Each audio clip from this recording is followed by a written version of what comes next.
From the Fantasy Formula Podcast, I'm Paul, and we are digging through the frequently asked questions for the 2025 Fantasy Formula One game. Is it free to play? Yes. Good. Not a lot of us would play if it wasn't free. I would, but that's because I'm addicted. How do you start playing? Go to F1 Fantasy right away. You'll get to choose your 5 drivers. Okay.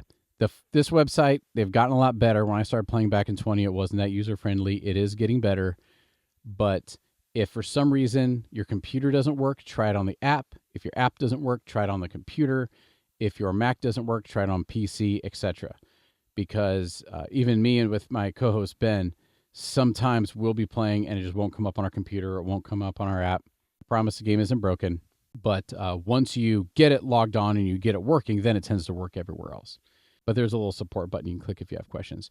Do you need to register? You need to register an F1 account. But it's free to play. If you're having a problem logging in, there you go. If you can't remember anything, click there. So go to the FAQ page if you have problems logging in. There's lots of good stuff there. Can I still play after the season has started? You can, but you're not going to rank very well in the global league. There's a mathematical probability. It's an impossible probability that everybody picks the exact same team every race. It's not going to happen, but it's possible here. We're in fantasy football. It's not possible. So it's a global league.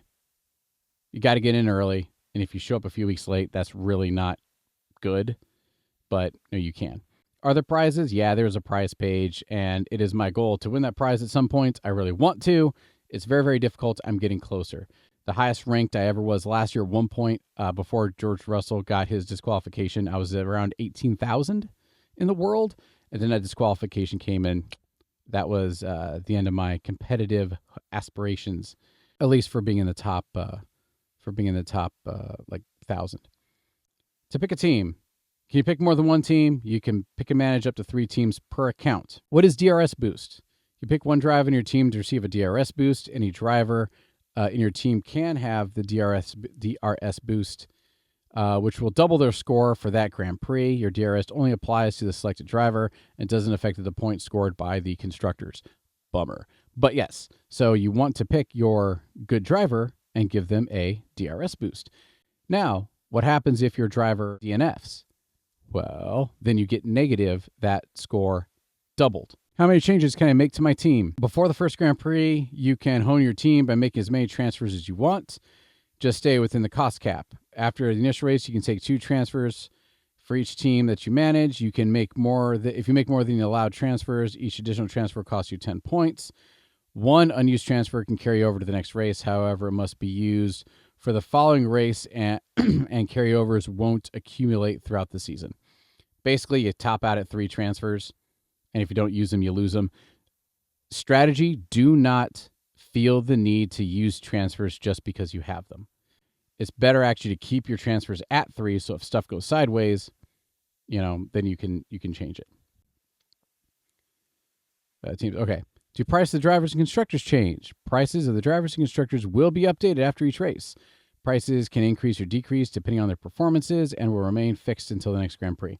I have to go look somewhere else on the website, but I want to say I read here value of the drivers will increase and decrease based on their performance over the last 3 races. Because what you were having last year was, like, for example, with Ferrari be doing good. They get into a 1-race slump. All the value would go down $500,000. Then I could buy into Ferrari. They do well the next race, and then the next race, and now I couldn't buy Ferrari anymore because they were priced out. So I'll have to verify that. That seems a little ambiguous. We'll look at it later. Probably talk about when I do the next episode with Ben when we pick our teams. But yeah, that's what's going on with there. What is a chip? Each chip will suit different situations throughout the season, whether it's helping you to make wholesale changes on your lineup or give one driver a huge 3x score multiplier. There's a chip that can help once you've used one of the chips. It can't be canceled. Okay, so a little tidbit on here. If you get that 3x multiplier, that's in addition to your 2x multiplier. We'll talk some more with Ben, but I ran the stats on last year. I looked at the top scoring team of every race, and I looked at the 3 best fantasy players in the world and what they did. With about 2/3 of the sample size confirming it, the most powerful chip in the game was that 3x multiplier. Just because it doesn't give you just 3x. It gives you, if you have 2 drivers, you each get 1 unit. one of them gets 2 units for the DRS. Well, as soon as you have you can put your 3x on this one, and this guy gets triple. So you're actually turning the value of 2 players into the value of 5 players. It's if you use them together and both your drivers do well, it's wonderful. If you use them together and your drivers don't do well, you are screwed. So keep that in mind. Again, keep in mind, we'll go into more of this with Ben later. When can I use the chips? The 6 chips are available in total, and you can choose from 3 of these straight away. They're the autopilot, the extra DRS boost, and the no negative. The other 3 will unlock for your team's second race, and each chip can be used once during the season. Use once during the racing season. You can only use it once per race, so choose carefully. Fair enough. Autopilot.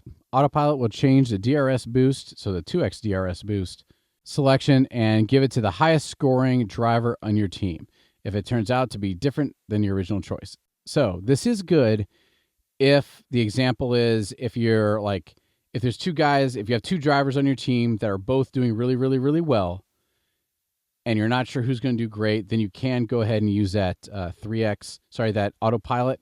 And there's not necessarily a bad time to use it. Most of these chips, the rule is use them later in the year. What is the extra DRS chip? We already kind of went into it, but gives you a 3x multiplier in addition to your 2x multiplier. What is no negative? This is huge. Use this on rainy days, right? Think of going to strategy this weekend, use a no negative. If any of your team members score a negative, it will limit your loss to 0 points for that driver or constructor. New for this year, no negative is applied per scoring category, not just overall total for the driver or constructor. Nice. You will still be deducted points for making more than one number of free transfers. This is huge. All right. And the time you use this no negative chip is if it's going to be really bad rain. So last year there was a race, and I forget off the top of my head which one it was, but I want to say 6 or 7 cars crashed, or their cars were crashing in qualifying. It was a mess. And every one of those were DNFs that cost negative points. So as soon as there's going to be really inclement weather and everyone on TV is freaking out about it, that would be when I would use the no negative chip. What is a wild card? Wild card lets you make an unlimited number of changes to your team. Staying within the cost cap, of course, this chip will remain active until the next team lock deadline, so you can come back and tinker with your lineup throughout. The wildcard chip is not available for the first race because there's already no limit on the transfer that can be made.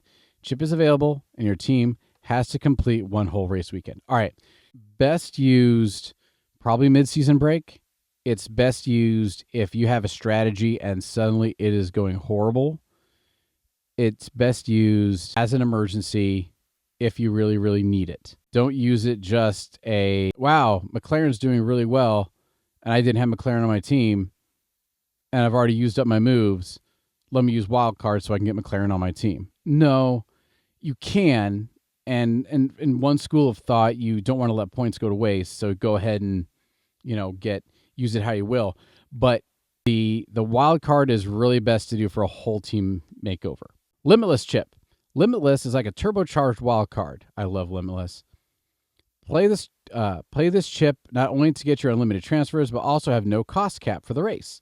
Splash the cash and pick all top drivers and teams for the next race, and forget about the price tag. Your original team, this is the important part, your original team will be restored after the race. This chip is available after your team has completed one whole race. All transfers done that race weekend are where the Limitless is applied are counted as unlimited transfers under the Limitless chip, and no fee will blah, blah, blah. Okay, let's say you really want to get a whole new team. Limitless is going to revert back to whatever your team was after you play it. So if you have a team and you click Limitless, then you can put no cap all the best drivers on. That race weekend's over. It's going to go back to the way it was. A strategy is if you go ahead and make all the moves you want to with your team, and go ahead and take all those negative points, but before the race weekend starts, go to Limitless. Those negative points vanish. You put in your adjusted all the best driver picks. When it's over, you revert back to that lineup that actually hasn't raced yet. If that makes sense, listen to the episodes that Ben and I do, because we're going to go into this heavy. Because with Wildcard and with Limitless, if that's what you use them for, you can do a complete slick reset on your racing team twice throughout the season.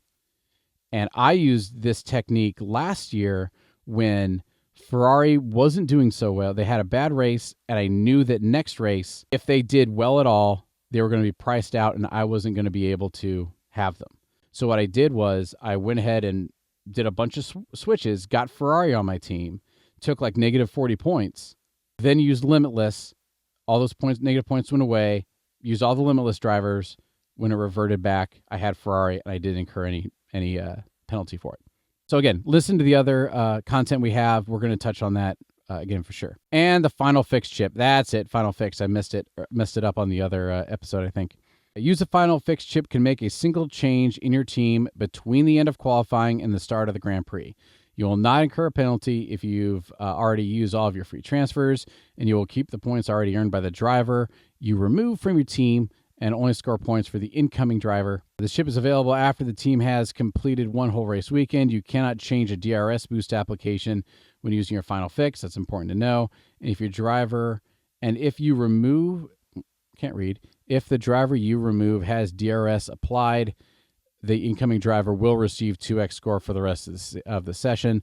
Original team selection will be restored following the race. Only use Final Fix. I really wouldn't use Final Fix for DRS. If you really wanted to, fine.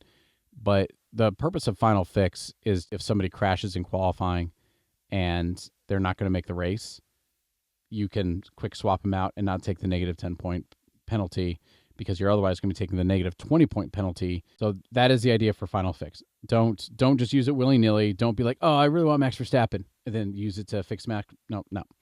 Got it. If you have your lineup and one driver does really, really, really well, you can use Final Fix to get them into your lineup, but the qualifying does not the race make. And remember, in Fantasy F1, you get points for overtaking and you get points for the delta between where you start and where you finish. Like last year, poor Max Verstappen, he qualified P17. That's not good. For fantasy, it is. At least 2024 Max Verstappen. You want Max Verstappen to qualify P17 because that means when he wins, he's going to get you 17 points for that delta, 17 points at least for overtaking, and that's a whole lot of points. Inactive drivers. What happens if one of my drivers isn't racing? Very important. If a driver is replaced, injured, or otherwise not participating in a qualifying or sprint or Grand Prix, they will get penalty points. To avoid penalty points, use your Final Fix chip. That's just what we said. New for 25. The game will suggest transfers of a similarly priced driver to your team. Choosing to accept the suggestion will be considered part of your transfer allowance. So if you're already maxed on your transfers, you will still receive a negative 10-point penalty. Always good to leave at least one transfer. Well, I hope that was helpful. The rest of the information here, league scoring stuff, you can go ahead and read through. It's nothing that we really need to spend too much time on. Go ahead and click around about how to assign your driver to different leagues. The takeaway, I guess I should say, the takeaway from this is that you have your teams, and that team can go into different leagues and see how you compare to your friends on a non-global scale. So I hope this is helpful, and I hope you enjoyed. Go and check out the rest of our content before the teams lock. Cheers.